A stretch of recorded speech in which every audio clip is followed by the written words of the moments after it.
Brigadir Joshua nyawanya diambil. Kita tidak tahu ini kasus ini bagaimana. Ini masih dalam penyelidikan. Kasus yang sebenarnya bagaimana. Tapi kalau sudah persoalan nyawa, tidak perlu bilang nyawa. Ini nyawa polisi pangkat brigadir itu saya tidak mengerti. Pak Eka itu 3 siku Bapak ya. 3 siku itu polisi. Jadi ya 3 siku. Anda lihat ini kalau di mata bintang 1, bintang 2, bintang 3 rendah banget 3 siku. Betul? Tapi di mata Tuhan ini ayat bilang nyawa itu terlalu mahal.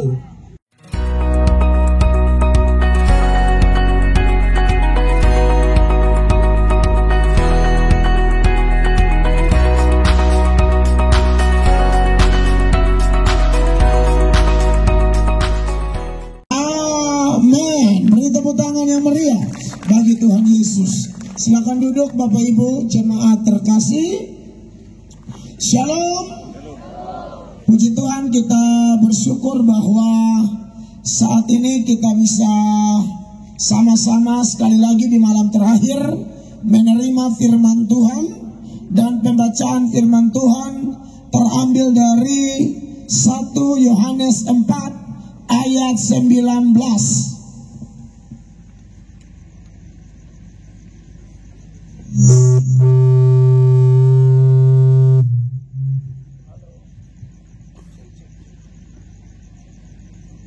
Cek. Halo semen, kenapa nih? Cek. Oke. Baik, 1 Yohanes 4 ayat 19. Dalam hitungan ketiga mari kita baca ayat ini. 1, 2, dan 3. Kita mengasihi karena Allah lebih dahulu mengasihi kita.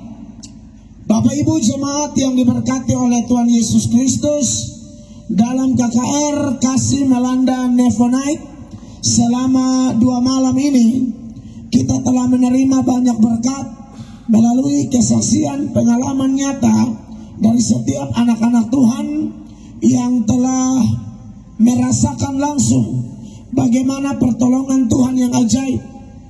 Dan saya percaya setiap kita di tempat ini yang adalah anak-anak Tuhan sejati pasti punya cerita, pasti punya kesaksian dalam kehidupan kita masing-masing bagaimana pertolongan Tuhan, keajaiban Tuhan, kasih Tuhan yang Tuhan wujud nyatakan di dalam kehidupan kita pribadi lepas pribadi.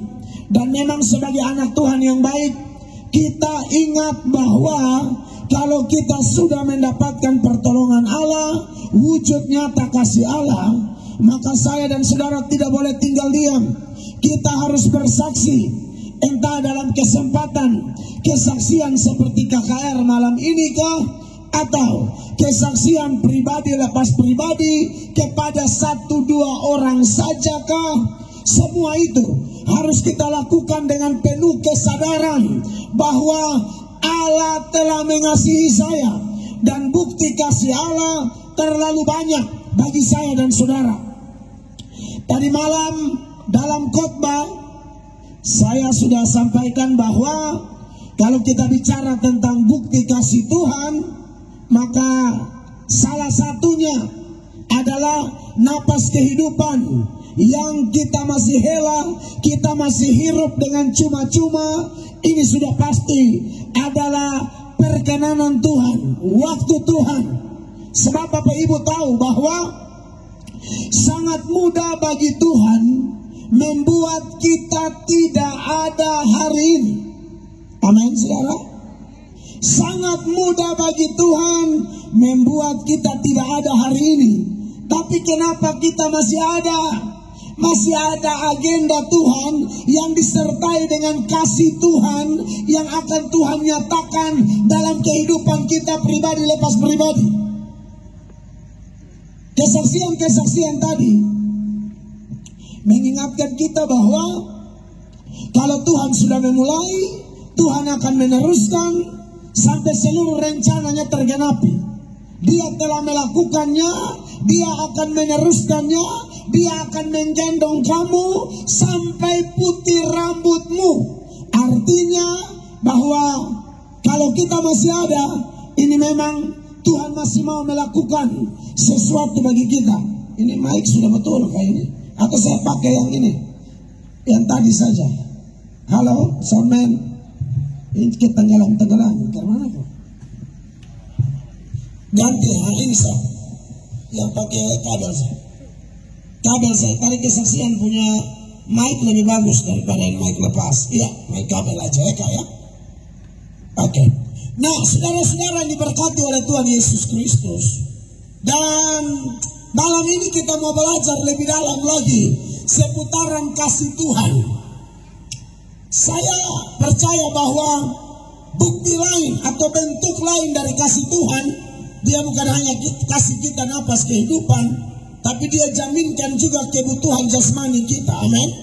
Kita masih bisa makan, minum cukup. Saya pikir itu bukti kasih Allah.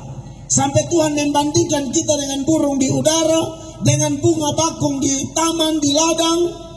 Bahwa kalau bunga bakung didandani begitu indah, sampai lebih indah dari pakaian Salomo dalam segala kemegahannya. Begitu pula Tuhan memelihara burung di udara yang tidak menabur, tapi Tuhan jaga, Tuhan cukupkan begitu rupa. Maka saya percaya, saya dan saudara anak-anak Tuhan yang hari-hari ini kita tidak bisa menghindar dari pergumulan kebutuhan lahiriah kita. Sebagai manusia, kadang-kadang kita khawatir mau makan apa, mau pakai apa, mau tinggal di mana, bagaimana masa depan anak-anak kita, dan lain sebagainya. Setiap orang dengan setiap posisi pekerjaan, panggilan, itu punya masalahnya masing-masing, Bapak Ibu jemaat. Pejabat dia punya masalah sendiri. Saya sering dapat dengar curahan hati dari pejabat-pejabat. Ada yang curhat tuh sampai menangis, saudara-saudara. Karena katakanlah wali kota, bupati, gubernur, mereka pimpin begini banyak orang di NTT, di kota Kupang, di Kabupaten Kupang. Saya yang pendeta pimpin orang 10 orang, masalah 10. Pimpin 20, masalah 20. Pimpin 100, masalah 100. Jadi banyak orang berlomba-lomba mau jadi pejabat. Kalau dia mau jadi pejabat misalnya dalam konteks pejabat yang segenap hati melayani Tuhan dan melayani rakyat melalui tugas dan panggilannya, dia akan tahu apa itu pergumulan. Dia akan tahu itu apa yang saya katakan, 10 orang masalah 10, 100 masalah 100. Lain hal kalau dia mau jadi pejabat hanya mau memperkaya diri. Jadi pejabat hanya untuk membuat dirinya sendiri besar tanpa mempedulikan orang lain. Nah itu beda kasus. Dia tidak akan bisa merasakan pergumulan orang lain. Tapi yang saya maksudkan tadi adalah orang-orang yang punya hati. Seperti Musa itu contoh saja. Musa pimpin orang 600.000 sampai hampir 2 juta orang. Sampai Musa stres, Musa menyerah. Musa tidak pernah ada mimpi, ada tujuan. Saya pimpin banyak orang, saya jadi orang nomor 1 supaya saya tambah kaya, saya tambah hebat. Itu tidak pernah ada di pikiran dan hati Musa. Bahkan waktu Tuhan mau panggil dia saja, dia bilang Tuhan pakai orang lain saja, saya tidak mampu. Makanya saya kasihan kalau orang tidak punya hati seperti Musa, tidak ada dampak apa-apa, lalu dia sorong diri dan ujung-ujung bukan jadi berkat tapi jadi masalah.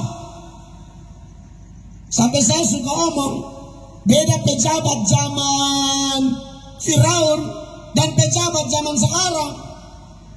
Pejabat zaman Firaun masuk penjara dulu, keluar baru jadi pejabat. Siapa? Yusuf masuk penjara, keluar baru pimpin orang. Dan Yusuf ngerti kenapa dia diproses dalam penjara, difitnah, mengalami segala kesakitan yang luar biasa. Yusuf tahu dapat konfirmasi yang jelas dari Allah, itu demi kepentingan satu bangsa yang besar. Makanya ketika saudara-saudaranya datang ke Mesir, lalu Yusuf memperkenalkan diri Yusuf kepada mereka, Yusuf bilang jangan sesali dirimu, karena mereka sangat menyakiti Yusuf, saudara-saudara. Bapak Ibu tahu toh, masalah yang paling menyakitkan seseorang di dalam hidup ini saat orang itu masalah dengan orang dekat.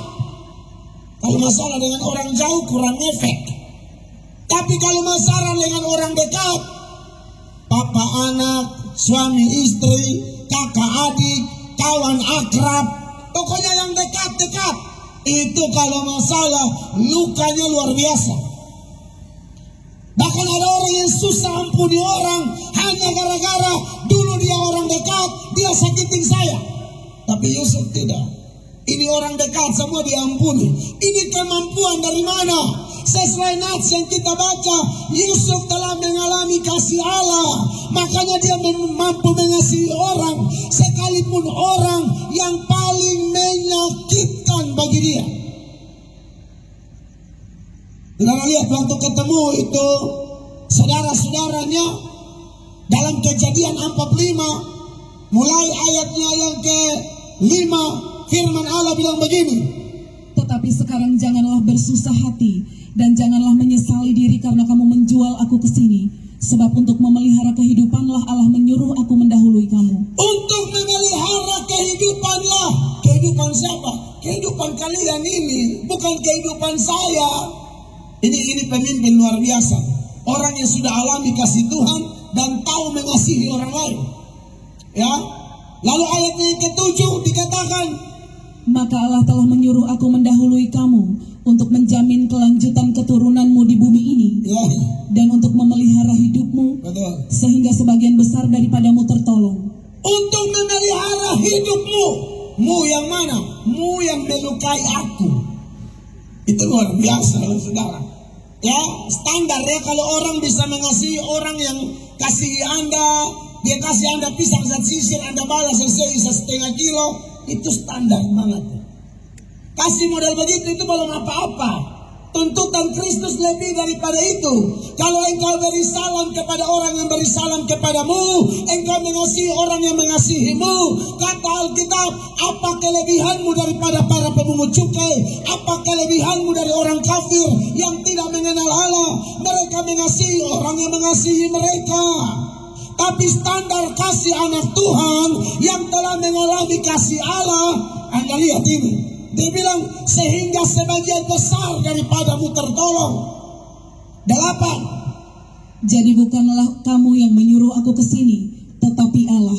Dialah yang telah menetapkan aku sebagai bapa bagi Firaun, ya, dan tuan atas seluruh istananya, dan sebagai kuasa atas seluruh tanah Mesir.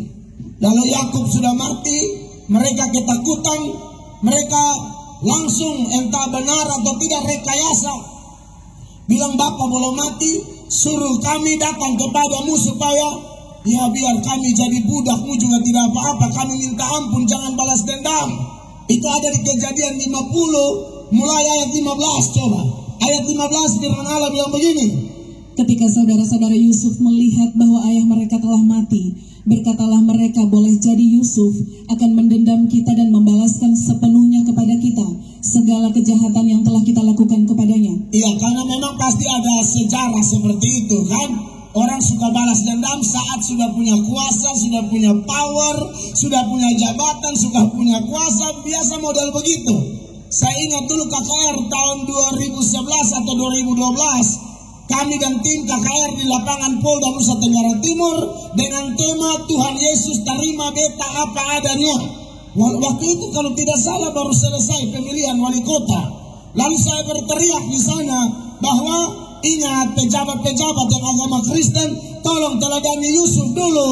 Karena memang faktanya ada orang yang dia tuh balas dendam saat dia ada kuasa. Dia lihat orang yang tidak sejalan dengan dia, tidak dukung dia. Lu punya jabatan jadi tidak punya jabatan, non-job, kasih pindah sana sini. Sampai ada yang ditempatkan di ruangan Meja pun tidak ada. Ada kursi satu, yang sisa sarang laba-laba. Jadi itu budaya balas dendam tuh.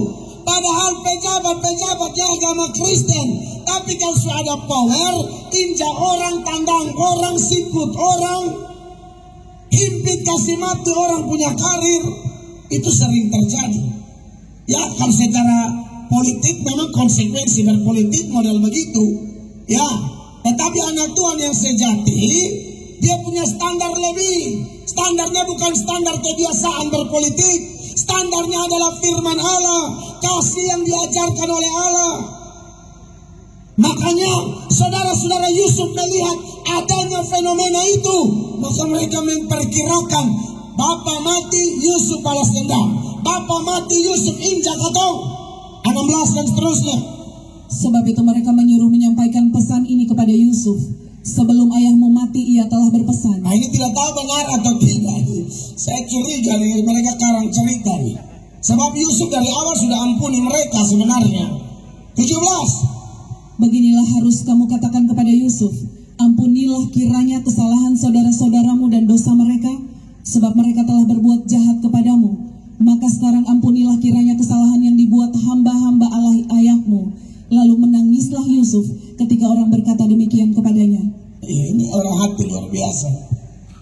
Karena kalau di NTT dia menangis, oh, so tahu dia.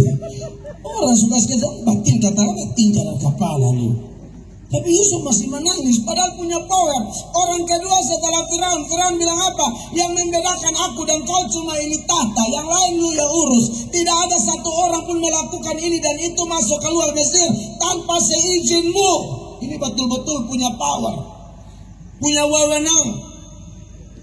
Tapi Anda lihat Yusuf sampai menangis. 18. Juga saudara-saudaranya datang sendiri dan sujud di depannya serta berkata, kami datang untuk menjadi budak. 19. Tetapi Yusuf berkata kepada mereka, janganlah takut sebab aku inikah pengganti Allah. Iya, kamu sembah beta lah, beta Tuhan Allah. Nah, kira-kira begitu di bahasa Kupang. Santai sah.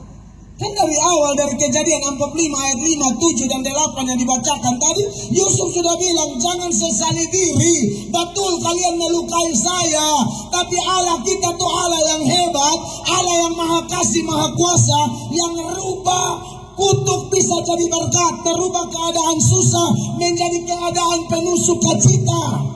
Makanya di ayat 20 sama-sama baca, memang kamu telah mereka-rekakan yang jahat terhadap aku, tetapi Allah telah mereka-rekakannya untuk kebaikan dengan maksud melakukan seperti yang terjadi sekarang ini, yakni memelihara hidup suatu bangsa yang besar. Kamu mereka-reka yang jahat kepadaku, tapi Allah yang maha kasih, Allah tempat aku berharap, tempat aku bersandar, andalanku satu-satunya, paling hebat, merubah kutuk jadi berkat. Makanya anak-anak Tuhan yang sudah merasakan kasih Tuhan, prinsip kita tidak jauh-jauh beda dengan Yusuf nih. Iman kita, pengharapan kita, pengenalan kita akan Allah tidak jauh-jauh beda dengan apa yang Yusuf alami, apa yang Yusuf sampaikan. Jadi saudara-saudara, jangan jadi orang yang dikuasai kepahitan ya.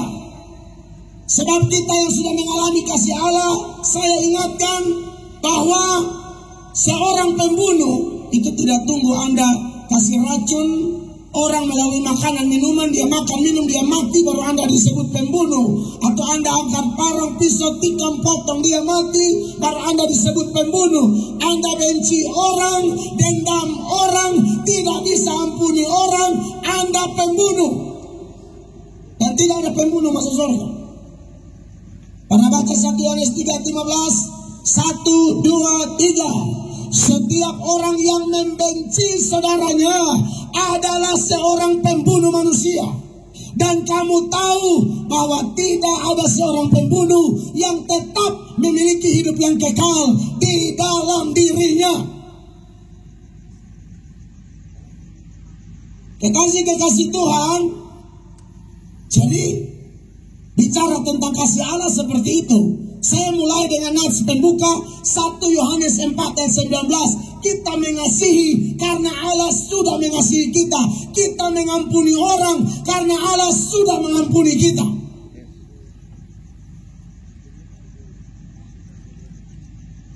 Alasan apapun tidak bisa dipakai untuk tetap mendendam atau menyimpan kepahitan kepada orang tertentu.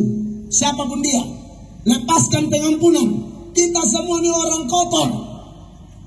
Bukan hanya teman-teman yang tergabung dalam FGBMFI, tapi kita semua yang hadir di sini dengan berbagai latar belakang gereja, latar belakang keluarga, latar belakang masalah.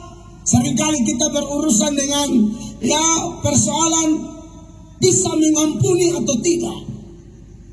Tapi malam ini Tuhan mau tolong kita. Amin, saudara. Datang berharap dapat mujizat, dapat pertolongan. Padahal Alkitab berkata, bukan talinya Tuhan kurang tajam, bukan tangan Tuhan kurang panjang untuk menolong Anda dan saya. Tapi dosa modal-modal begitu itu menjadi penghambat. Makanya banyak orang rajin berdoa, kali ini persekutuan doa ABCD, tim doa ABCD, tapi dia bilang tidak ada perubahan, begitu terus. Coba cek lebih dalam, di mana letak kejatuhanmu, di mana yang paling prinsip yang harus diperbaiki. Masih ingat Yesaya 59 ayat 1 dan 2 Bapak Ibu jemaat? Firman Allah berbunyi demikian. Sesungguhnya tangan Tuhan tidak kurang panjang untuk menyelamatkan, dan pendengarannya tidak kurang tajam untuk mendengar. Tetapi yang merupakan pemisah antara kamu dan Allahmu ialah segala kejahatanmu, dan yang membuat dia menyembunyikan diri terhadap kamu sehingga ia tidak mendengar ialah segala dosa. Iya, yang membuat Tuhan menyembunyikan diri itu dosa. Ya, jangan bilang kasih Tuhan. Ada orang tanya sama saya, Pak Mel, apakah kasih Tuhan itu Tuhan angkat saja nih orang berdosa tanpa bikin apa-apa, langsung kasih masuk dia dengan dosa-dosanya dalam surga? Oh, bukan begitu caranya. Prosedurnya orang itu terima Yesus, mengaku dosa, pemberesan dosanya diampuni, dia jadi ciptaan baru Tuhan kasih masuk dia dalam surga. Bukan angkat yang kotor-kotor selesai di surga. Makanya Yohanes 3 ayat 16 itu jelas, karena begitu besar kasih Allah akan dunia ini sehingga ia telah mengaruniakan anaknya yang tunggal, supaya, ini syaratnya, supaya setiap orang yang percaya padanya tidak binasa, melainkan beroleh hidup yang kekal. Jadi jangan diartikan, oh Tuhan angkat kok selesai langsung. Tidak ada begitu ajaran. Memang kita akui juga, nanti kita bisa percaya pun itu karena perbuatan Tuhan. Itu karena Allah yang melahirbarukan kita atau mengaruniakan iman. Tapi itu urusan Allah. Urusan kita harus bikin keputusan terbaik untuk cinta dia sungguh-sungguh. Pada waktu Anda bisa terima Yesus dalam Anda dalam Yesus, segala kepahitan, luka di hati, dendam, dan sejumlah dosa-dosa yang lain yang menghambat Allah bekerja, menghambat tangan Tuhan, kuasa Tuhan nyata dalam hidup kita itu, Tuhan akan nyatakan kuasanya luar biasa setelah diampuni kita, dia bersihkan kita. Amin, kekasih Allah. Jadi malam ini semua kita yang datang ini, saya tidak tahu persoalan kita, saya tidak tahu pergumulan kita, tapi yang saya tahu Tuhan Yesus kalau tolong orang, dia tidak mulai dari persoalan luar, dia persoalan dari dalam dahulu. Sebelum dia sembuhkan orang, dia bilang, anak, dosamu telah diampuni, dosa dibereskan, iman menyelamatkan, mujizat menyusul. Karena saya percaya mujizat juga adalah manifestasi dari kasih Allah bagi kita. Amin, saudara-saudara. Oh, mujizat sudah pasti kasih Allah dong. Tuhan bikin mujizat 5 roti dan 2 ikan, itu ayat firman Allah mengatakan ketika Tuhan lihat itu orang banyak-banyak, yang cuma tercatat 5.000 laki-laki, belum tercatat perempuan dan anak-anak. Alkitab berkata, maka timbullah belas kasihan Allah. Karena timbul belas kasihan Allah, Tuhan bilang kasih makan mereka. Mereka bilang, waduh, di sini cuma ada 200 dinar. Lalu datanglah seorang anak kecil, bawa 5 roti dan 2 ikan. Dan di situ mujizat terjadi. Dan saya percaya, bukti kasih Allah salah satunya adalah mujizat juga. Dan KKR begini, saya ingat kalau di Kupang atau di mana-mana, KKR-nya tidak akan ramai kalau tidak promosi mujizat. Bahkan saya lihat gereja-gereja sekarang, gerejanya nggak bakalan rame kalau hanya ajar-ajar, khotbah, menyanyi. Sana ada mujizat, itu susah rame. Kalau ada gereja tidak ada promosi mujizat, tapi rame, saya sebut ini gereja dewasa. Saya sebut ini gereja dewasa, karena bagi mereka mau ada mujizat, tidak ada mujizat, sekali Yesus tetap Yesus, sekali ikut Yesus saya akan maju terus tanpa peduli mau dapat apa dari Tuhan. Karena bagi saya kasih terbesar Yesus bukan mujizat. Lumpuh berjalan, buta melihat, tuli mendengar dan lain sebagainya. Mujizat terbesar Dia telah melakukannya bagi saya. Dia mati di Golgota, itu lebih dari segala-galanya. Tapi faktanya seperti saya bilang, tadi malam seorang bapak pengusaha tanya saya, Pak Mel, kenapa ya gereja pendeta ini kok rame banget ya? Lalu dalam bicara-bicara itu beliau sendiri bilang, tapi saya rasa karena mujizat, kesembuhan. Saya bilang saya rasa juga begitu, Pak. Ya, itu paling ramai.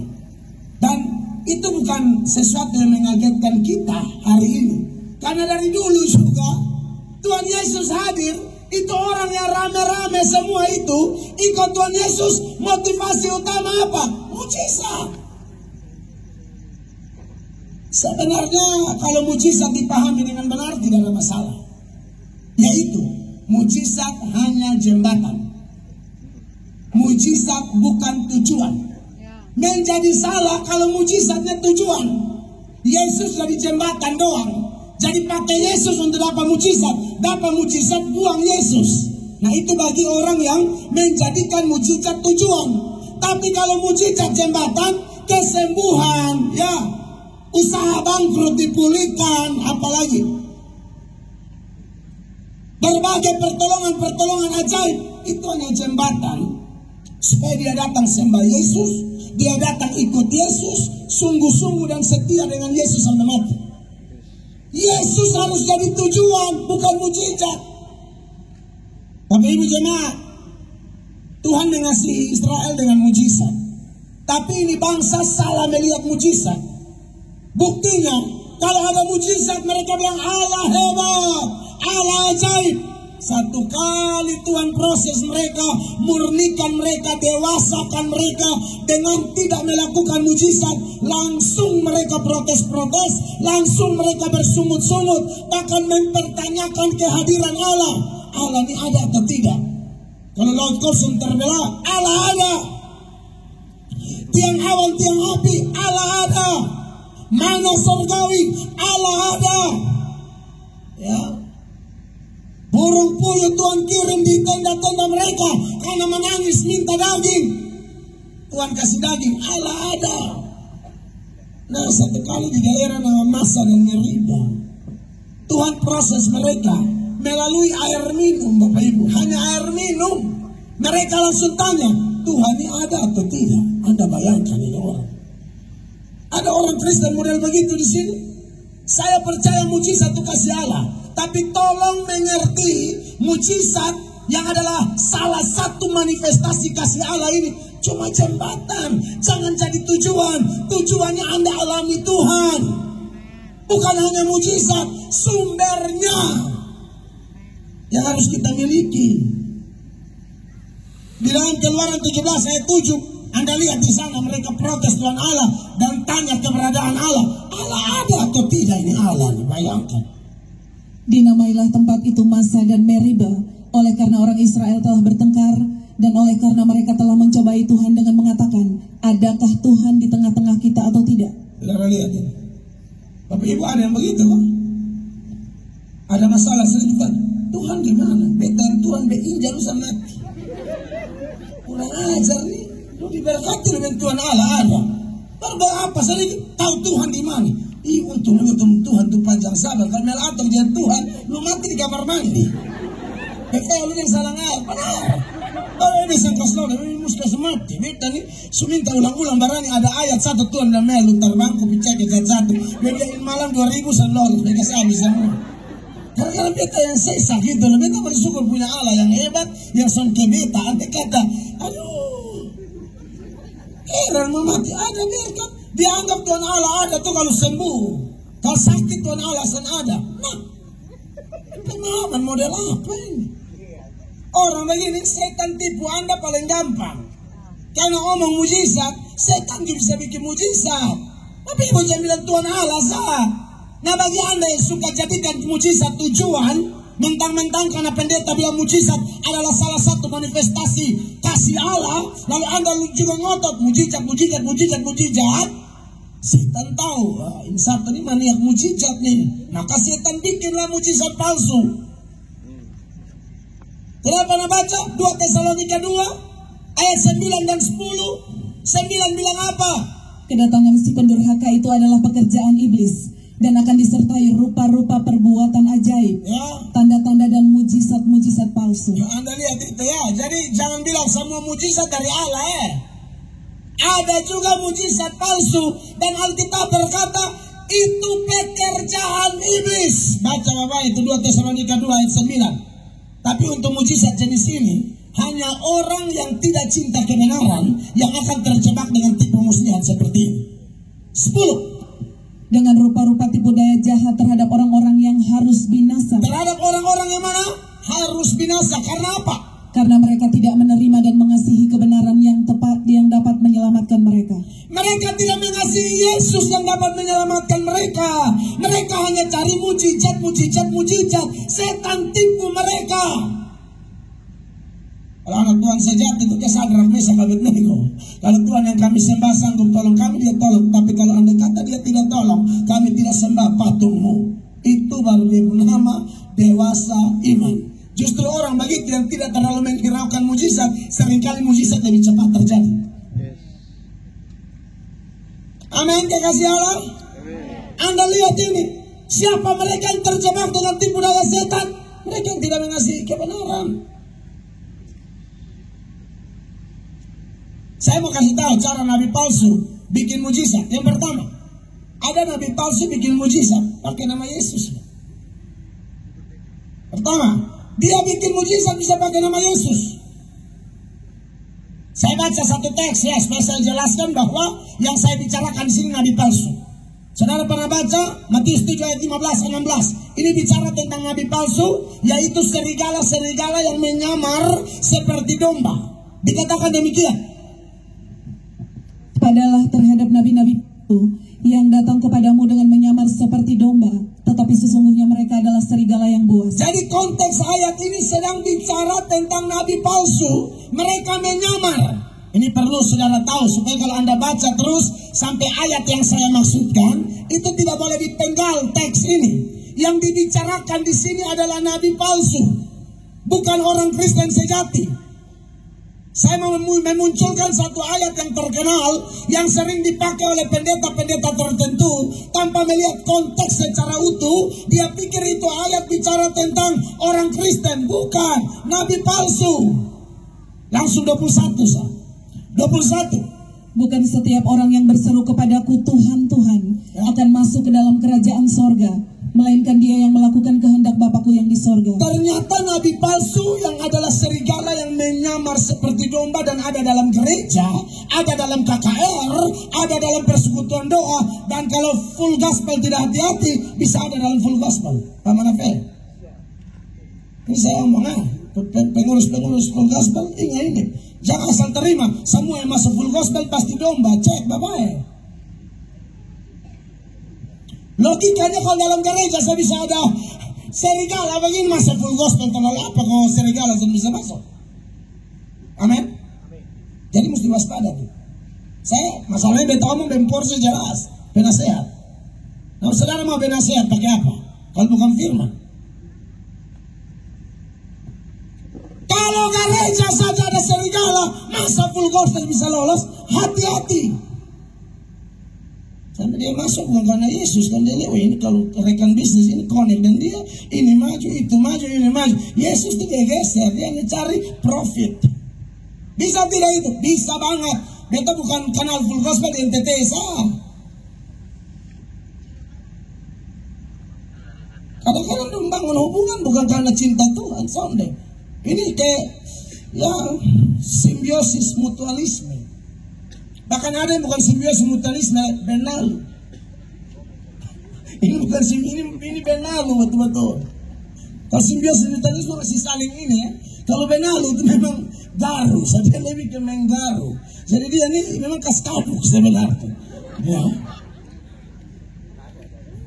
Ada ini orang-orang Bataria, Tuhan, bahasa Yunani Tuhan itu kurios. Mereka Bataria di sini kurie, itu panggil nama Tuhan.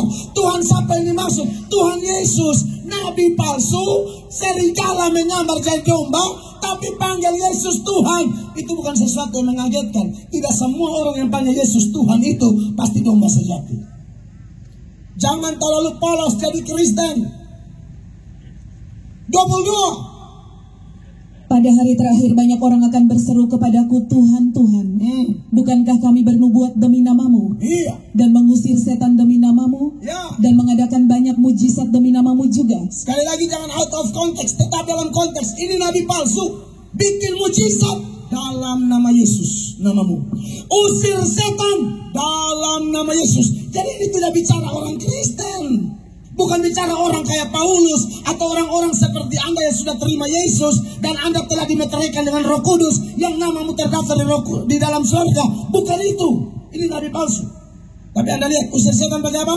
Nama Yesus. Bikin mujizat pakai apa? Nama Yesus. Bernubuat pakai nama apa? Nama Yesus. Gampang banget orang pakai nama Yesus. Sekarang orang tipu orang pakai nama Yesus pun banyak.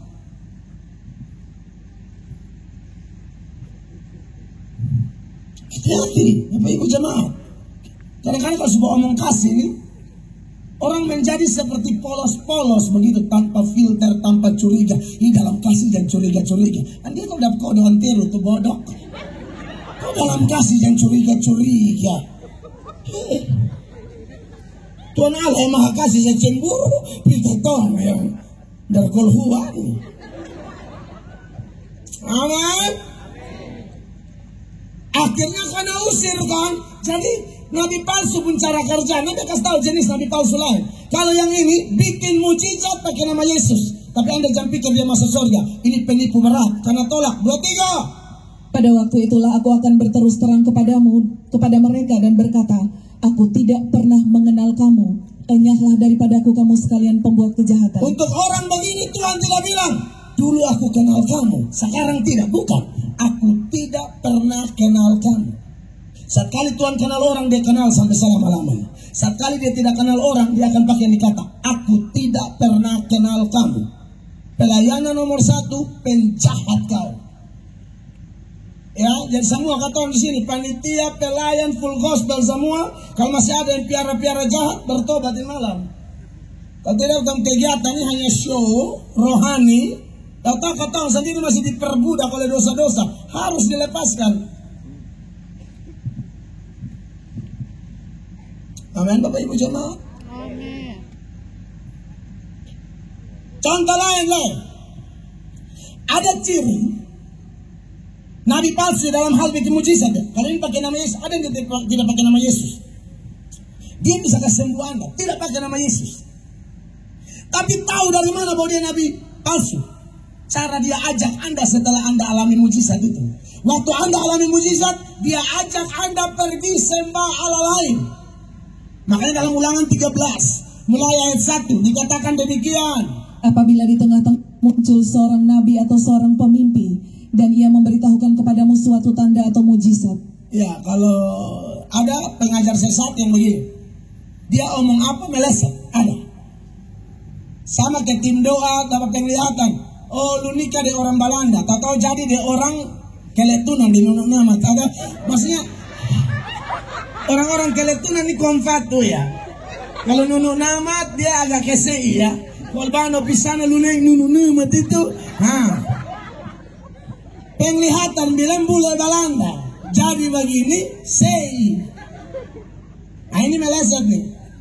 Itu ciri nabi palsu ya. Makanya saya suka pejabat-pejabat berdoa saya tim doa dong kadang-kadang lihat doa tim doa tertentu ada yang pas malah lebih banyak yang meleset. Betul. Pendiri saksi Yehova dia nama Charles Taze Russell. Penglihatan 2 kali Yesus datang. Dia penglihatan pertama 1900-an awal, lihat kedua Tuhan Yesus datang, datang. Maka Anda lihat kalau pendiri sama model begitu, di pun selanjutnya Anda bisa terkas sendiri. Makanya kenapa kita tolak saksi Yehova?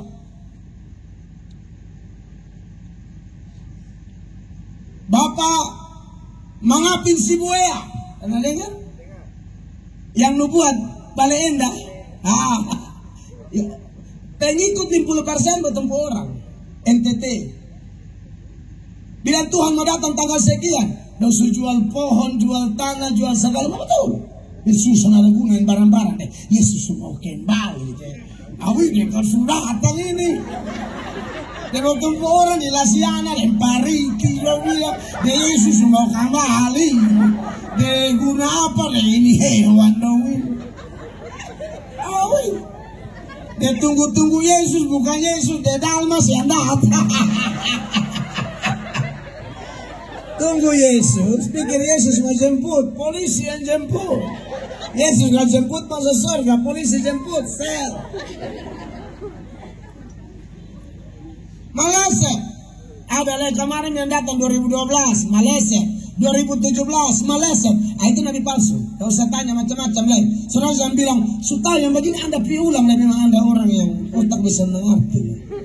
Kalau kata ajar sampai ganteng mau putus dan pembuktian yang jelas. Tapi kalau yang ini dia omong mujizat jadi loh. Jadi anda jangan kaget, jangan tanya di beta di radio, Pak Mel ini orang bisa pakai nama Yesus, mah dia omong betul. Oh suada nih lo baca dong. Jangan pikir itu, apakah dia dari Tuhan? Bukan. Contoh ini bukan nabi, datanya di NTT toh. Bab tua tuh pison doa dia tutup mata dia bilang ingat bawa bir 1 botol de ayam 1 ekor. Suada bir ada ayam, ini ayam untuk apa? Tolakan. Saudara orang pintar, ya sekolah tinggi, tapi saudara ini satu lebih pintar dari saudara. Saudara bersekolah makin lama tuh hanya bikin bodoh diri. Bisa bawa bir 1 botol ayam 1 ekor. Bilang dia kalau omong apa persis. Dia pun syarat cuma satu dia omong di mama pun kuburan, bakar lilin, omong di mama, nanti capat. Itu iblis. Bisa terjadi, bisa. Perhatikan. Ayat 2. Dan apabila tanda atau mujizat yang dikatakannya kepadamu itu terjadi, dan ia membujuk, mari kita mengikuti Allah lain yang tidak kau kenal, dan mari kita berbakti kepadanya. Saudara, ini saya sudah bukakan ya. Jadi jangan tanya lah, bilang, nah karena kalau nenek datang baru nenek kasih tahu, lu pasang apa angkat telak. Itu apa angkat tuh, lihat di Om Obed pendeha motor. Om Obed itu tetangga sebelah 2 rumah. Om Obed STNK semua, timah dehani masih. Pasang begini kanal, langsung menangis. Tuhan engkau. Itu bukan mujizat, iblis. Bukan, itu bukan dari Tuhan. Setan tipu lu tuh. Ya. Orang mati, dengar, orang mati, sumati tidak bisa muncul kembali, apalagi sampai kasih angka lagi. Tolong dong, kadang-kadang kata su Kristen begini lama tahun masih percaya yang begini dong. Omong di kuburan lah, inilah pakai orang pintar lah. Wih, waktu telat nah. Kemarin ada kawan buka bisnis warung begitu, orang datang tawar langsung. Kakak mau laku, bayar beta sekian, beta duduk dari pagi sampai sore, rame terus. Ya, dan itu banyak begitu. Pernah ada rumah makan dibongkar, di bawah dandang tuh ada bagian dalam. Ini apa kalau bukan ilmu ini? Ada lagi yang di dalam dandang tuh ayam hidup. Tahu hidup berapa lama? Di air panas dan mati-mati. Ini ayam setan, kok ayam apa? Ayam lain ini perliar panas sudah lari pindah rumah. Ini mau bunuh kata. Ini ayam tinggal dalam air mendidih dan mati-mati. Kira-kira apa? Hah? Iblis toh, setan toh. Nah banyak orang yang mau dagang bisnis laku pakai begini. Bisa mengatakan di full gospel ada begini beda apa dulu lihat. Hanya gara-gara mau laku Tuhan beda percaya yang begitu. Doa kali ya perlu siram ini siram itu. Adalah yang usir setan siram garam. Kita tanya setan di laut ada kusone banyak. Nah kok di laut saja tinggal lu rata dengan garam 1-2 kilo ndek katawa. Woi bebar nang ni seluruh laut sampai semau. Siram garam, setan sentaku garam, marica, kuenter, pokoknya semua bumbu lode itu tidak.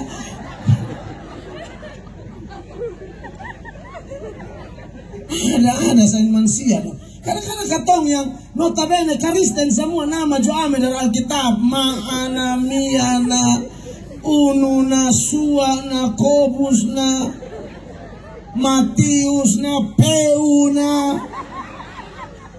Kadang-kadang impeu dong. Ini pitanya di kuburan.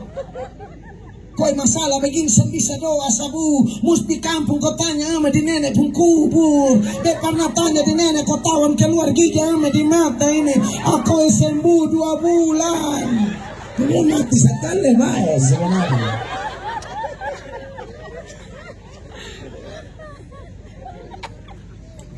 Saudara, ini orang kalau ada yang begini Bapak Ibu, sekarang kita tanya, kenapa ada nabi-nabi palsu kayak begini? Sederhana saja. Tuhan mau uji kita. Sejauh mana kita cinta Dia yang telah lebih dahulu mencintai kita. Anda jangan pikir itu solusi, itu ujian. Tahu dari mana? 3. Perhatikan. Maka janganlah engkau mendengarkan perkataan nabi atau pemimpi itu. Sebab apa? Sebab Tuhan Allahmu mencoba kamu untuk mengetahui apakah kamu sungguh-sungguh mengasihi Tuhan Allahmu. Amen. Dengan segenap hatimu dan dengan segenap jiwa. Amin. Saudara setahu ada pendeta yang ajar benar, doakan Anda sungguh-sungguh, lalu muncul yang kayak begini, disitulah pilihan Anda akan diuji. Pilih tetap mengasihi Allah atau gampang terbawa arus ikutin setan-setan. Jangan 2 kaki, sebentar doa, sebentar pakai. Tuhan ini orang kasihan. Dia orang kasih Tuhan nomor 1, berapa uji bagi saudara. Itu ada tujuan tuh. Jangan karena dipalsu setan sama si ada sampai ini hari. Bapak Ibu, setan sama si ada. Seorang bertanya kepada saya dengan penuh kemarahan, dia berkata, Pamel, kenapa ya Tuhan tidak tangkapin setan? Kok saya masuk di neraka terlalu bikin kacau di dunia. Dia bilang Tuhan itu izinkan setan ada supaya kita diajar bergantung terus kepada Allah, itu saja. Setan harus tetap ada, ya. Bahkan kadang-kadang KKR begini, ini setan ada ikut. Dengar. Saya pikir KKR begini setan sediko. Beta pernah baca ilustrasi dan beta kait-kaitkan di Alkitab, terasa betul. Ilustrasinya begini. KKR begini setan dan malaikat ada nonton kan, orang percaya bilang, orang percaya itu malaikat Allah berkemah kan. Malaikat itu roh, Anda tidak bisa lihat. Orang percaya harus yakin ada malaikat di sekitar kita. Tapi Anda juga tahu, malaikat kerja, setan juga kerja. Jadi ada orang yang coba bikin ilustrasi. Dia bilang, setan dan malaikat itu KKR. Dia orang menyanyi, oi, melompat, pukul tangan, angkat tangan, rentangkan tangan, lancang depan. Dia susah pakai baris berbaris. 17 Agustus. Lalu malaikat ada pantau lihat ke depan anak dong kau mau jaga. Tapi setan ini ketawa ke olok. Setan ketawa terbahak-bahak melihat beberapa orang yang juga bersemangat. Lalu malaikat tanya sendiri, setan. Lu bukannya stres kalau lihat orang pada nyanyi-nyanyi. Lalu setan yang begini, kak, malaikat. Asal lo tahu ya, kita tahu ini beberapa orang. Mereka tuh 2 jam dengan Tuhan, 22 jam dengan saya. Habis KKR yang bersinah lagi. Habis KKR yang selingkuh terus. Ya, masih WA. Kadang-kadang ada KKR tapi di WA dia selingkuh. Posisi selingkuh balas pososo.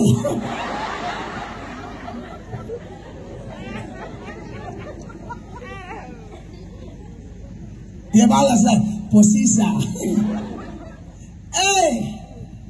Setan ketawa. Ini nih tiko KKR yang judi pulang judi ulang. Setan dia lu mau nyanyi apa? Hah? Lu mau bikin kalirus apa? Yang lelhanak tetap lelhanak, yang judi tetap judi, yang putar balik tetap putar balik. Besok omong sampai usaha pedagang loh. Kalau jual barang mana be aja. Saudara, kadang-kadang saudara banyak ikut Tuhan tapi penipu loh. Begini, saudara jual barang, saudara ame dengan 50.000. Saudara lepas di pasaran 100.000, boleh dong. Orang hanya pedagang gila, saya pedagang sudah untung kan. Lepas dengan berapa? 100.000. Pembeli datang tawar. Ini barang berapa? 100.000. Weh, kas kurang 85. Weh, jangan kakek betul ame sekarang 90 nah. Bayar. Dia tahu Tuhan ada. Lu ame dan 90 dari mana? Ada lagi. Ada yang dia bermain cantik, ame dari 50 lepas dari 100, orang tawar 85 dengan begini. Batasan ontong nih. Jadi kalau mau tahu misalnya 85 makanan toh orang beli tadi. Sudah son ontong ya enggak kastas beras itu. Son enak buat kanal. Lu bilang apa? Son ontong. Dia son tahu, Tuhan ada tahu. Lu ame dari 50, lu lepas dari 100 tujuan untung 50. Orang tawar 85 lu lepas dan bilang modal 85, tipu kau untung 35. Jadi dia jawaban yang pas karena sini kalau mau bertobat sungguh-sungguh pebisnis dan dengar ini. Kamu mau tembing kotor yang panggung yang bersaksi bersuruh bertobat sungguh-sungguh. Sorry dia mau ngomong. Saudara tahu beta sudah dulu lah. Caranya begini. Ame 50, jual 50, 100. Orang tawar, saudara dia tawar sampai bilang 85. Dia bilang sorry. Itu harga kata sudah tetapkan begitu. Nah itu lebih aman. Kok tipu di mana? Harga katong setetapkan begitu. Kalaupun saudara buka 185, tak soal macam-macam lah. Bungkus, selesai. Daripada dosa. Jika apa bersaksi hanya gara-gara 1-2 kata, 1-2 trik. Karena firman Allah itu prinsip begini. 10 hukum, bikin 9, 1 salah semua. Yakobus 10. Supaya tahu ajaran yang benar. Perhatikan.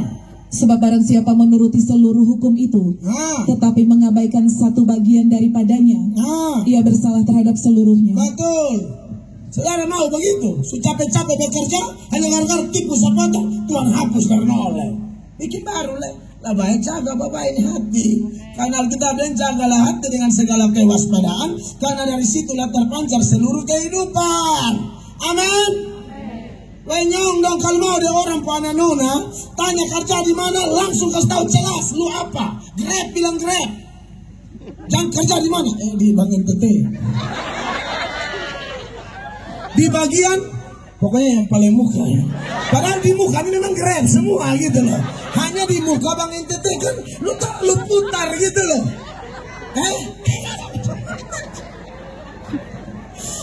Ada lo ojek dia bilang beta di Bank NTT. Padahal lihat itu iklan itu mbak jual es buah. Kau itu cintanya, wah sudah lama jual es buah. Ya syukurlah suami di kejaksaan aku. Anak yang pertama di Mabes. Wah kok bisa ya anak suami jaksa, anak polisi tapi ibu mau jual es buah. Ibu bilang mereka di sana jual es buah.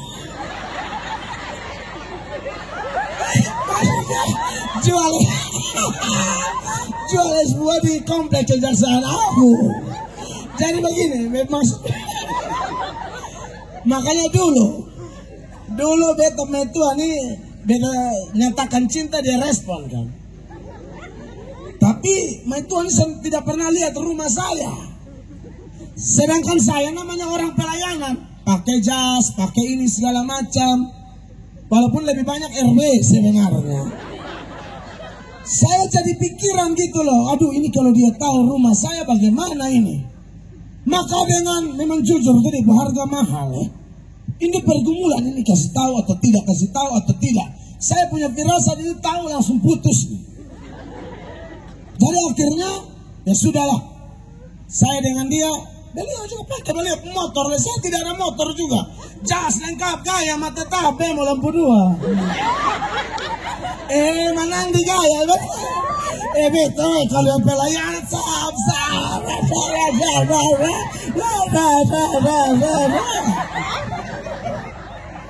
itu suat bakal air dari dulu. Alkitab dikatakan jas bosan begini, si kumana.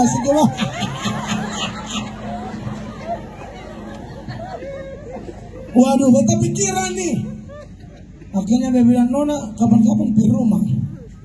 Nona sampai di rumah tuh Nona lihat, saya pun kamar tuh tidak ada pintu. Hanya kain biru, kayak itu kayak masih yang sama. Jujur, beliau mau ancar-ancar. Sebentar daripada beta tipu kan. Banyak memang Nona jadi lihat becas. Lihat kenyataan becas tuh untuk kita pelayanan. Aslinya hanya kain pintu saja. Pintu tidak ada. Beliau lihat kiri kanan. Orang rumah pakai semen licin. Keramik sudah lalu hebat. Semen licin aja hebat. Itu mas tanah kayak begini harus cuci pirang sisa tuh. Siram kok jambal abu kan. Sambil menyanyi rumah irama pulang. Begadang jangan begadang.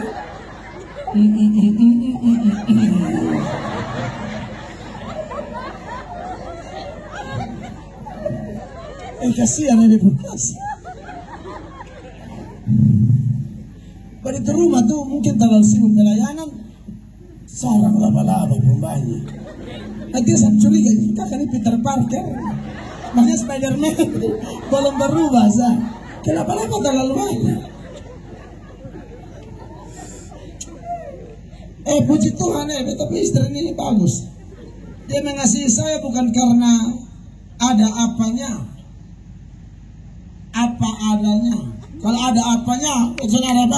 Sampai nyari Mas Setia. Mana suampat. Kalau iko sampai tak ambil semua oto mewah, dia curiga sampai mau lebih foto. Stephen Tong pernah ngomong itu. Kalau ada perempuan cari orang kaya, jangan sampai dia mau nikah dalam kekayaan, bukan lu. Kalau ini mau nikah dalam apa? Pintu sudah ada. Bukan kita hormat sekali dengan istri ini. Mau ada apa? Makanya, nona, lu lihat laki-laki tolong, banyak berdoa. Laki-laki kurang aja dan om begini tahu diri. Sampai som begini, dia akan tetap miskin.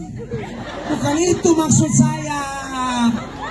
Lu juga som begini lu ke bebela selalu kok hanya duduk pemalas menghayal dapat dia anak 12. Iya, lu kerja apa sama ngajuang sedikit. Karena ada tuh anak-anak muda yang salah mengerti. Betul pengalaman saya begitu dengan istri. Tapi istri tahu semangat pelayanan saya. Istri mungkin saya tidak tahu dia lihat dari sini apa, tapi sebagai hamba Tuhan dia bisa lihat bagaimana saya all out. Tiap hari saya tidak ada di rumah, pokoknya saya pelayanan. Mau jalan kaki, mau demo, mau apa yang penting pelayanan. Makanya kalau gereja Tuhan yang saya pimpin hari ini ibadah banyak-banyak, itu bukan karena saya paksa umat. Saya sudah melakukannya. Saya latih umat yang mau dipimpin oleh saya harus rajin ibadah. Jangan jauhkan diri dari pertemuan-pertemuan ibadah. Dan saya percaya firman Allah setiap perkara kecil Tuhan kasih perkara besar. Makanya waktu pun belum ada apa-apa tapi tahu begini, Nona dan nikah dan beta Nona bahagia. Beta omong serius, Nona nikah dan beta Nona bahagia. Sampai orang sudah bilang nikah dan mel atok makan apa? Tapi nasi. Nona mau nikah dengan orang lain juga makan itu juga. Masa nikah dengan atur maka apa kalau orang lain punya galang emas? Tidak ada. Nikah dan siapa saya tetap nasi yang terlalu panas, gula tinggi, tunggu dia dingin baru makan. Makanya Tuhan provokasi istri saya. Jangan mel barak. Ya nona maju terus. Beta bukan beta di karena beta rasa Tuhan titip itu iman gitu loh. Beta ini akan diberkati nona. Ini sekarang nona belum lihat apa tuh kosong, toh kosong. Tapi nona akan lihat sesuatu. Anda bermulu. Beta sungguh-sungguh cari Tuhan ini. Beta sangat sungguh-sungguh cari Tuhan. Beta tahu siapa yang beta sembah. Ku tahu yang ku percaya. Dia tidak pernah mengecewakan kita, kan?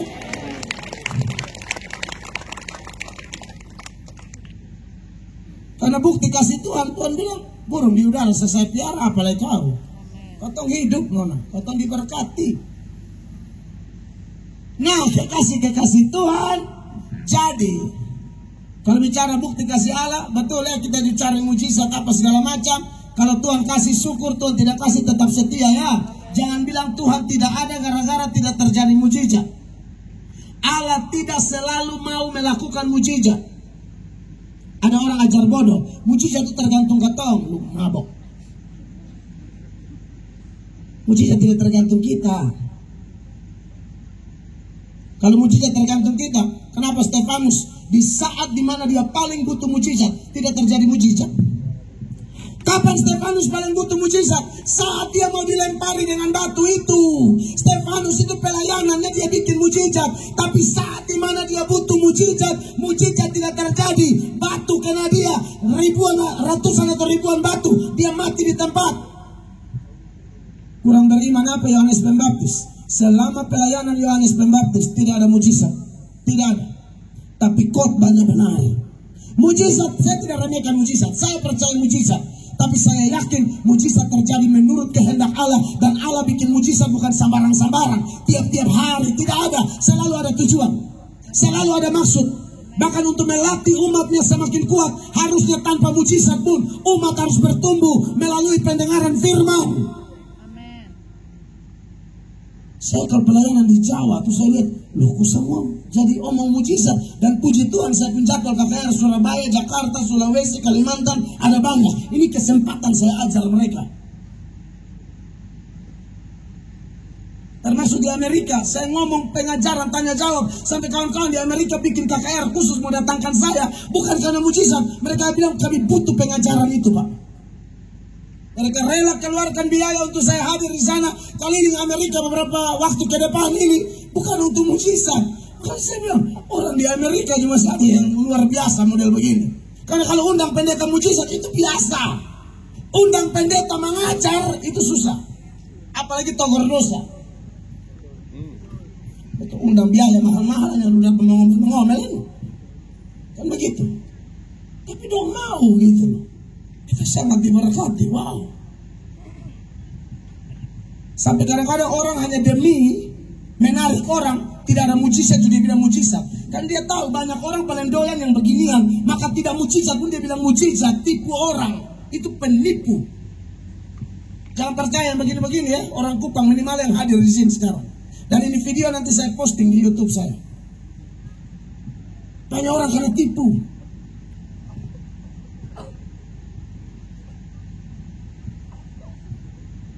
Jadi kekasih Tuhan, kalau memang mujizat tergantung iman, kurang beriman apa Stefanus? Kurang beriman apa Yohanes Pembaptis? Yohanes pasal 10 mulai ayat 41 dikatakan demikian. Banyak orang datang kepadanya dan berkata, Yohanes memang tidak membuat satu tanda pun. Yohanes itu selama pelayanan tidak ada mujizat ya.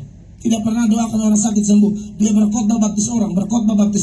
Tidak pernah orang lumpuh berjalan dalam pelayanan Yohanes. Makanya dikatakan Yohanes memang tidak membuat satu tanda pun. Tetapi semua yang pernah dikatakan Yohanes tentang orang ini adalah benar. Tapi khotbah Yohanes itu benar. Makanya pertobatan massal, orang dari Yudea, dari mana datang baptis. Karena apa? Pengajaran Yohanes benar. 42 banyak orang percaya Yesus tuh. Dan banyak orang di situ percaya kepadanya. Gara-gara apa? Tanda mujizat? Tidak. Khotbah Yohanes. Bahkan ada orang yang gara-gara mujizat dia percaya Tuhan. Dia percaya Tuhan, tapi Tuhan tidak percaya dia. Anda melihat ayatnya? Yohanes 2 mulai ayat 23. Dan sementara ia di Yerusalem selama hari raya Paskah, banyak orang percaya dalam namanya karena mereka telah melihat tanda-tanda yang diadakannya. Orang-orang ini percaya kepada Yesus karena apa, Bapak Ibu? Karena mereka melihat tanda-tanda yang diadakannya. Orang model begini, dia bilang dia percaya Tuhan, Tuhan tidak percaya dia, Tuhan tidak percayakan diri Tuhan kepada dia. 24. Tetapi Yesus sendiri tidak mempercayakan dirinya kepada mereka karena ia mengenal mereka semua. Sudah paham Bapak Ibu ya? Nabi kasih tambah data lain. Orang yang hanya cari mujizat, tidak cari Yesus, tidak ada mujizat, dengar khotbah keras langsung mundur. 25 dulu. Dan karena tidak perlu seorang pun memberi kesaksian kepadanya tentang manusia, sebab ia tahu apa yang ada di dalam hati manusia. Iya, makanya dia tidak percayakan diri ini orang, dia tahu di hati, dia tidak cari saya. Dia hanya cari berkatnya saya. Dia cari hanya mujizatnya saya, kata Tuhan. Saya tidak akan kasih saya ke dia. Yang lebih penting kita cari ini malam nih Bapak Ibu, bukan mujizatnya, kita cari dianya. Berapa banyak yang cari Yesus di sini? Beri tepuk tangan yang meriah bagi Yesus. Gampanglah kalau sembuh mah, berkah kecil. Amin. Iman kok hanya sedang kali itu supaya kaya ini. Iman apa tuh? Iman yang gila bodoh. Cari Yesus. Amin. Anda punya semua, tidak punya Yesus, Anda tidak punya apa-apa. Ya. Anda punya Yesus, Anda tidak punya apa-apa. Anda memiliki segala-galanya. Amin. Ini dia kasih contoh lah. Ini orang-orang dengar khotbah keras langsung mundur. Yohanes 6 ayat 60. Sesudah mendengar semuanya itu, banyak dari murid-murid Yesus yang berkata, perkataan ini keras, siapakah yang sanggup mendengarkannya? Saudara tahu ini siapa mereka? Ini yang alami mujizat 5 roti dan 2 ikan. Belajar dari seluruh teks Yohanes pasal 6. Ini konteksnya bicara itu. Kenapa tidak tahan khotbah keras? Karena dari awal tuh Yesus bilang, kamu ikuti bukan karena lihat tanda-tanda kemesiasan. Kamu ikut tuh karena makan roti itu dan kamu kenyang. 26, Yohanes 6. Yesus menjawab mereka, aku berkata kepadamu, sesungguhnya kamu mencari aku bukan karena kamu telah melihat tanda-tanda, Ya. melainkan karena kamu telah makan roti itu dan kamu kenyang. Iya, jadi mereka ini karena roti itu. Ujung-ujung 66, mundur dong, mundur 66. Mulai dari waktu itu banyak murid-muridnya mengundurkan diri dan tidak lagi mengikut dia. Maka beta harus berterima kasih malam ini kepada Tuhan. Beta lihat ada jemaat-jemaat Tuhan yang selama ini saya layani. Itu orang tuh dengar khotbah kayak begini nih, hampir tiap minggu di gereja yang saya pimpin. Saya lihat mereka tidak mundur. Itu yang bikin beda istri berdoa menangis. Tuhan, beta suka ini orang tuh, terima kasih. Tuhan kasih domba-domba sejati model begini. Kalau dari awal Tuhan pernah promosi mujizat. Saudara tanya, ada tidak jemaat Tuhan di tempat kami terjadi mujizat? Banyak. Tapi kami tidak biasa promosi itu. Karena bagi kami itu terlalu dangkal dan bisa tipu orang. Lalu lu datang kau memang ngomel, khotbah keras, togor dosa, kasih solusi, nyatakan, dan kau tetap setia, ini baru asli. Beri tepuk tangan yang meriah bagi Tuhan. Kan begini, dengan khotbah keras tampia semua. Makanya kita sudah tertarik dengan jemaat terlalu banyak. Yang ada-ada saja asal tahan bantu. Karena Yesus proses penyaringan sampai nonton pias dimulai dari khotbah keras.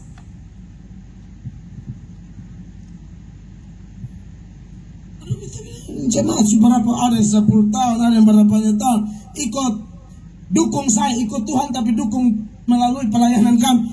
Itu dari gereja WC mas lubang kiri kanan, tidak ada pagar, jemaat sedikit, kambing lebarnya kadang-kadang. Kan di hari kambing yang masuk. Lalu apalagi plafon tidak ada, ibadah. Panasnya luar biasa. Kita menabur sama-sama, berkorban sama-sama sampai ini hari. Saya masih dapat yang setia-setia. Aduh, ini keren. Doa kadang-kadang ingat mereka baru menyanyi lagu, tapi otak Tuhan bapi mereka saya cuma nangis setengah mati. Itu baru jemaat. Itu baru pengikut Kristus. Kalau ikut-ikutan, goncangan sedikit kabur, tidak ada mujizat kabur, tersinggung sedikit kabur. Jemaat Tuhan di tempat saya yakin mereka tersinggung ulang-ulang. Kalau ini khotbah saya mainkan, ini bukan main-main gila. Saya yakin mereka tersinggung ulang-ulang. Makanya baru-baru mau datang bilang, ini motor tersinggung dan pendeta di sana. Waktu mau pipa men. Dulu yakin mau di sini. Kok di sana bikin tersinggung karena mana? Soalnya dia kayak karena mana kok? Dia bilang, di sini nih kayaknya lebih bagus. Dia bilang, kita bukan semua cari jiwa, mau bilang, lebih kembali sampai pada sini kok. Di sini pun cara kerja nih berat.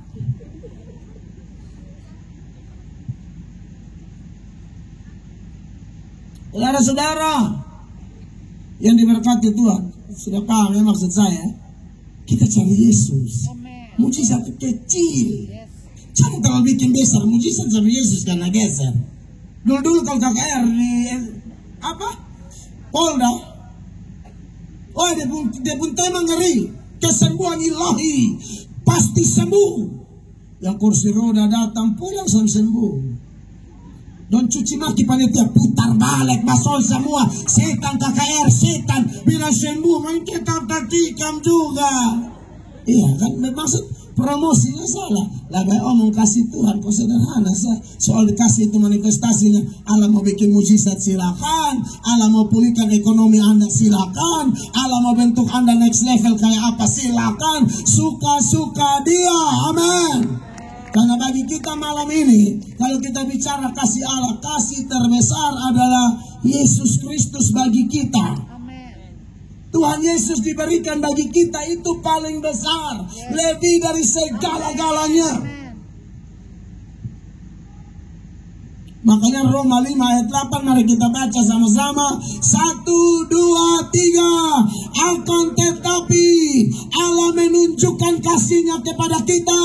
Oleh karena apa Bapak Ibu jemaat? Kristus telah mati untuk kita ketika kita masih berdosa. Kapan Allah tunjukkan kasih-Nya? Kristus telah mati bagi kita. Apakah Dia tuntut kita jadi pendeta dulu, bikin KKR dulu, kasih kolekte perpuluhan sumbangan dulu, baru Dia mati bagi kita? Tidak. Dia mati bagi kita saat kita masih berdosa. Kita masih kotor, main lompor semua. Kasih itu sudah Dia lakukan di Golgota 2000-an tahun yang lalu. Di salib itu Dia berkata, tetelestai, sudah selesai. Kekasih Tuhan, kasih Yesus lebih dari segala-galanya. Amin. Tahu siapa pecinta terbesar? Pecinta terbesar itu Allah. Dia mencintai dengan lingkup terbesar karena Dia mencintai seluruh dunia. Dan Dia memberikan anaknya yang tunggal, anak yang Dia kasihi. Orang mau kasih anjing kesayangan untuk RW acara panitia, dosen mau. Itu baru anjing. Kadang-kadang ada ibu-ibu susah sekali mengarahkan anaknya jadi pendeta. Karena di otak tuh pendeta tuh miskin, melarat, susah. Nah ini dokter, ini pengusaha, ini yang paling bodoh, itu pendeta. Masih pendeta yang bodoh-bodoh. Ya lain, polisi, dokter, ini, itu, ini, otaknya kurang jalan. Tapi dia kasih gua hafal-hafal ayat sabtu terang, begitu. Aduh. Saya ini mau jadi pendeta itu sudah dari kecil. Saya Katolik, tapi dari kecil itu saya mau jadi pendeta. Ini perlu tahu kesaksian saya. Beta Katolik, tapi dari kecil itu mati-mati mau jadi pendeta. Kalau ujian agama di sekolah 60 nomor, saya benar semua. Makanya bapak-bapak berumah bilang, Pak hafal ayat. Jadi jangankan ayat, buku yang dulu rangkuman pengetahuan alam lengkap, saya hafal semua. Jadi ujian mau kasih sama, kita kasih rata semua. Ranking 1, dan bapak sampai dari sekolah, beta beasiswa. Tapi karena kejahatan, ranking 1 turun ranking 3. Bapak pukul sampai mau mati. Bapak mau ranking 1 terus. Kalau makan sudah ada gizi sama sekali saya lihat dalam rumah. Anak lain ranking karena keju. Kata orang ini sudah kong katemak lah itu pun. Berjame dahulu sebelum kakame. Oh itu karena pukul dan piring-piring. Lihat kalau jagongnya marungga-marungga kan penuh di kepala. Benar. Kalau harus sebutir sama mamto bisa bikin lebar di tacu itu full. Kalau mamto kayak mantili dan sebisa. Setaku bagi bisa.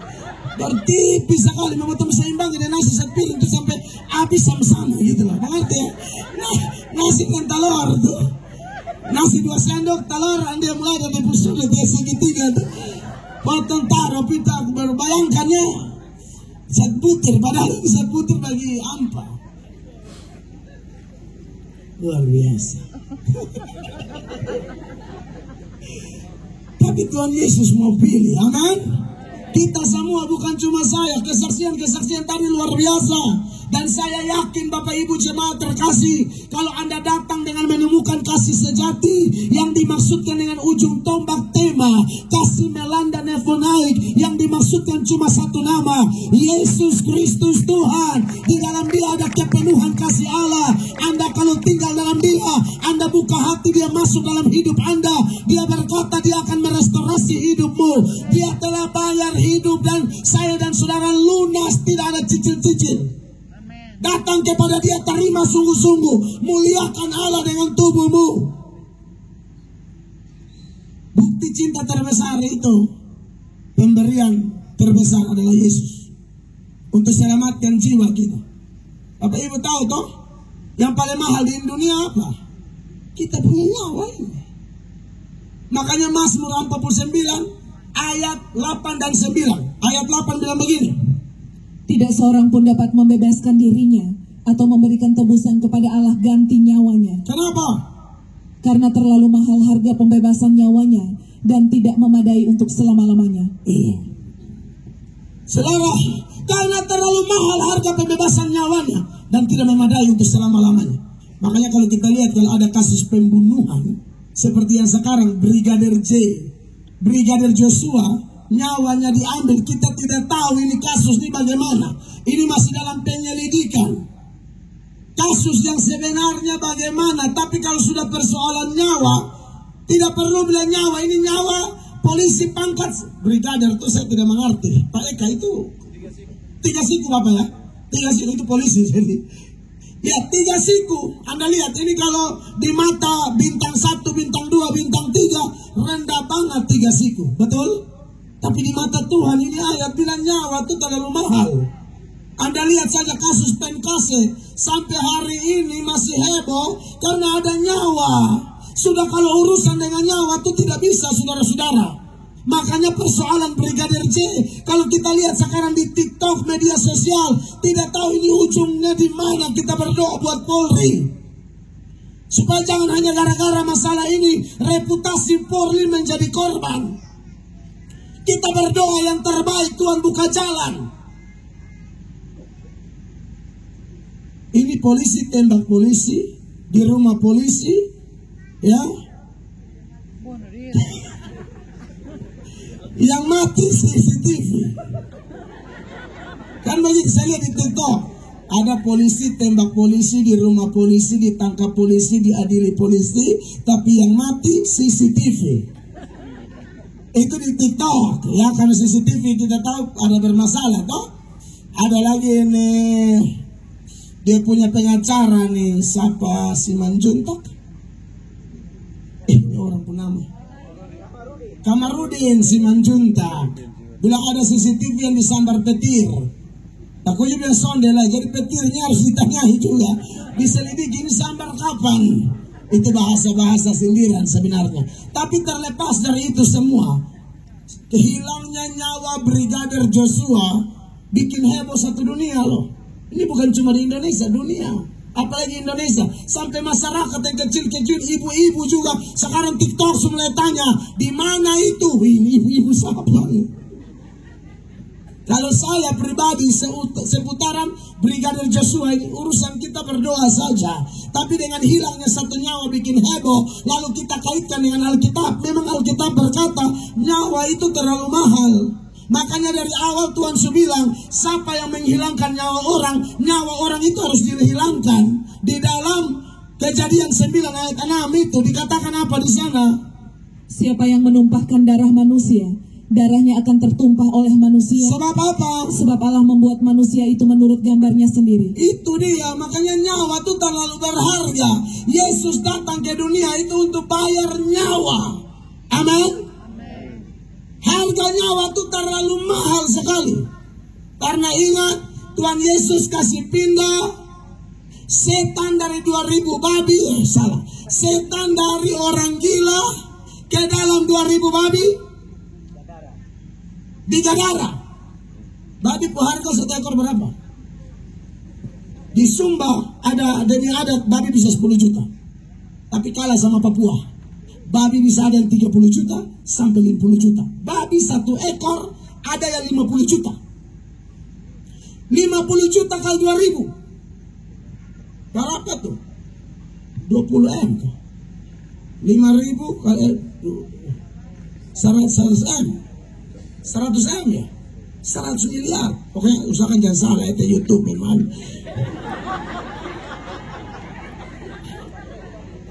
2000 baru nih ketiga. Ini bonda boros nih. Ketiga loh.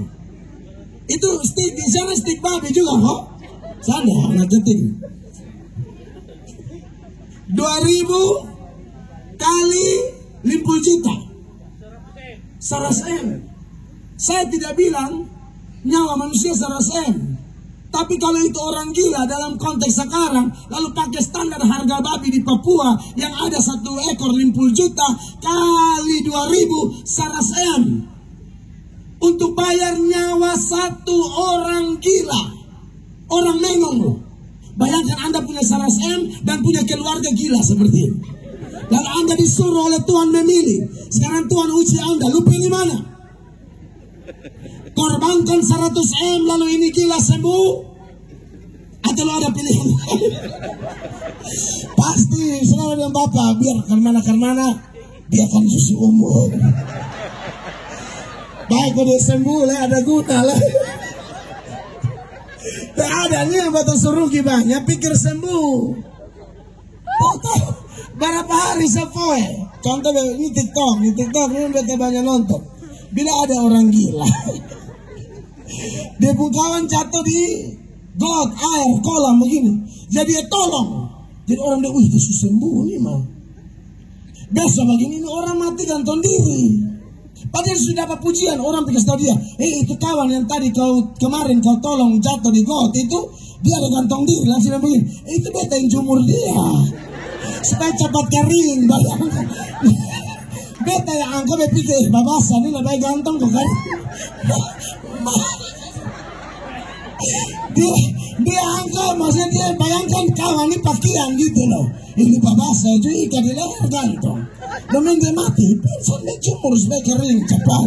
Kering apa orang sudah mati itu. Nah ini dia orang gila begitu nih, anda jangan pikir susah sembuh. Nah mungkin gara-gara fenomena ini pasti orang lebih pilih sarasem dong. Manusia itu memang jahat.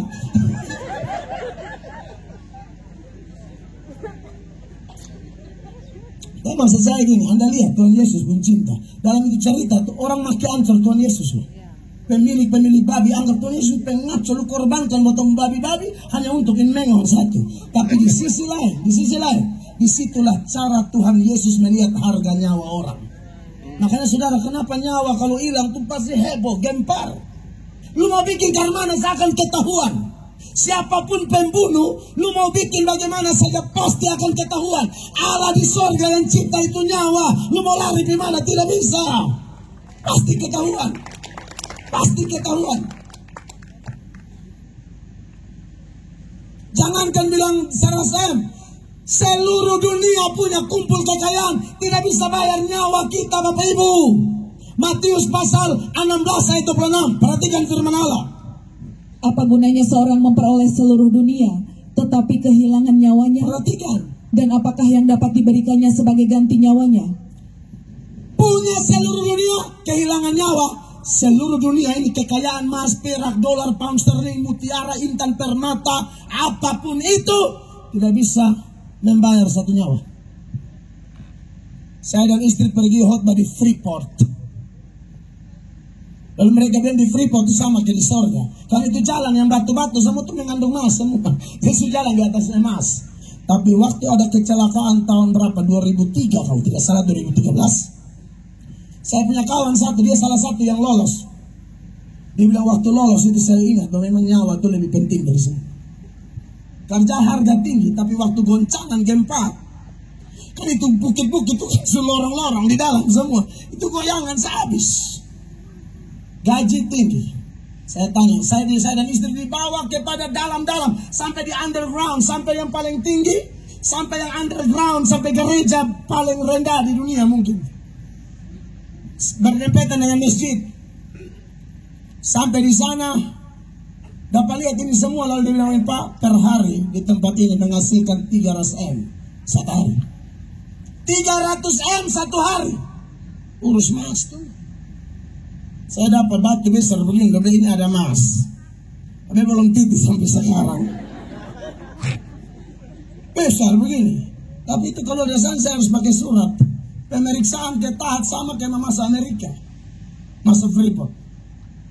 Tapi mereka bilang pada waktu gempa lolos, terjepit, nyawa lolos. Di situ tahu nyawa lebih mahal. Dan Yesus omong betul. Dan Yesus datang mati di Golgota sebagai bukti terbesar kasih Allah untuk bayar nyawa kita. Amin. Dan Anda yang belum tahu, saya kasih tahu ini malam, kamu sudah dibayar lunas. Kalau kamu masih pakai tubuhmu menyakiti dia, bertobat. Sebagai ayat penutup, saya mau berdoa buat Anda. 1 Korintus 6 ayat 20. Sama-sama baca 1, 2, 3. Sebab kamu telah dibeli dan harganya telah lunas dibayar. Karena itu, muliakanlah Allah dengan tubuhmu. Masih ada yang pakai tubuh untuk menyakiti dia? Jangan, stop sudah. Stop sudah. Sadar sudah, engkau terlalu mahal. Amin. Pulang lihat di cermin, seperti saya kalau lihat cermin, saya sering berkata, Mel Atok, engkau spesial di mata Yesus. Mel Atok, Yesus datang untuk bayar engkau. Mel Atok, engkau berharga. Tolong hargai dirimu sendiri, karena Tuhan sangat hargai engkau. Stop pakai itu tubuh untuk kelaliman. Stop pakai itu tubuh untuk kenajisan. Stop pakai itu tubuh menyenangkan setan. Datang pada Yesus malam ini. Dia akan jamah pulihkan engkau dan saya. Beri tepuk tangan yang meriah bagi Tuhan. Semua pemusik ada di depan.